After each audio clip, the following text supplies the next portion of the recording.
Living and working in Singapore is a dream shared by many people. Are you planning to come work in Singapore? Or currently you are holding a work visa in Singapore? If yes, then this video is for you. Stay tuned, and I will walk you through all the critical changes in getting a Singapore work visa.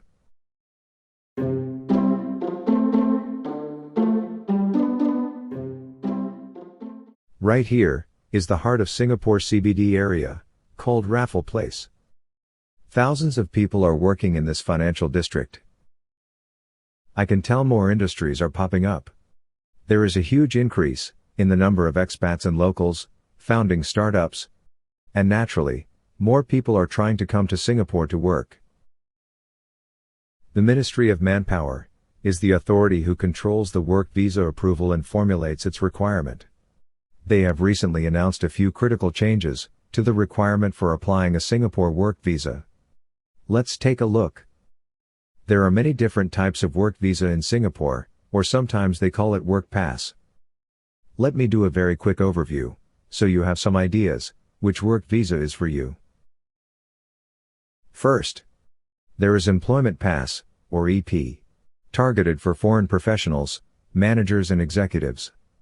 The second type is called S-Pass, for mid-level skilled staff, which has a lower salary requirement. And there is a Work Permit, for migrant workers, usually in the constructions or service industry. The PEP, and the Entree Pass, is for senior professionals, or entrepreneurs. There is a new thing called Tech Pass, which is for those in leading roles in tech company. This time, the changes are for EP, and S-Pass. There are total 3 critical changes to the work visa requirements. Number 1 is increasing the salary required to apply for Employment Pass. Throughout the years, MOM did regularly adjust the salary threshold. And in year 2000, they had increased it twice. From 3,900 to 4,500. So 2 years later, they increased the salary requirement once again. It is an obvious trend. Singapore is tightening its work visa approval process, seeking for higher skill professionals. So starting from September 1, 2022, you are required to earn a minimum of 5,000 Singaporean dollar to apply for an employment pass. That is a $500 increase from current requirement. There is also an industry-specific requirement. If you work in the financial services sector, you are required to earn a minimum of 5,500 Sing dollar to apply for an EP. If you want to apply the S-Pass, similar change will be applied to you. The minimum required salary for S-Pass will be revised from September 1, 2022 to 3,000 Sing dollar for workers in non-financial sector, and increased to 3,500 Sing dollar for workers in financial sector. For S-Pass, MOM already announced that going forward, they will further increase the minimum salary requirement for S-Pass applicant. Now, let's move on to the second big changes on the work visa. This time, it is related to your age. All along, it is expected that the older visa applicant should earn a higher salary.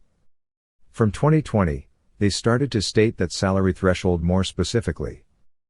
The age that they specific this time is mid-40s. For workers mid-40s or above, who are working in non-financial sector, the new qualifying salary will become $10,500 starting from September 2022. For financial service sector, it is $11,500. For matured candidates in their mid-40s, MOM also set a higher salary requirement for the S-Pass application. For non-financial sector, the qualifying salary is 4,500 Sing dollar. For financial sector, it is 5,500 Sing dollar. For S-Pass application, listing a specific salary for older work permit applicant, it is something new. If I need to do a renewal on EP, will this apply to me? Yes, if you are renewal your work pass after September 1, 2022, then all these new requirements apply to you. I know there's been quite a bit of information so far. So let me give you a summary here. These infographic is very useful to you, suggest you to capture this screenshot. This is the qualifying salary from EP. Depending on the sector you work in, and your age. And here is the qualifying salary for S-Pass. If you found this clip is useful to you, remember to click the subscribe button, for more videos about working in Singapore. So now, let's go to the third change on work permit application. MOM will introduce a new point-based system, to access all employment pass applicant. This new complementarity assessment framework, is called, Compass. This point system, not only will it access the individual applicant, like on his salary, qualification and skill. It will also access the hiring company, on its diversity and its support for local employment. Scores will be given in each of these areas. The individual and the hiring company, both must get sufficient points, in order to get the EP application approved. This new scoring system, will come into effect from September 2023, and it only applies to EP applications. I won't go into all those details here, to avoid overwhelming you. Later I will make a separate video on that Compass system. To work in Singapore as a foreigner, it is very important to understand, what are the criteria for a work pass, no matter it is for a new application, or for your upcoming renewal. Give us a like if this video is helpful to you. Remember to subscribe to our channel, for more info on living and working in Singapore. Thank you for watching.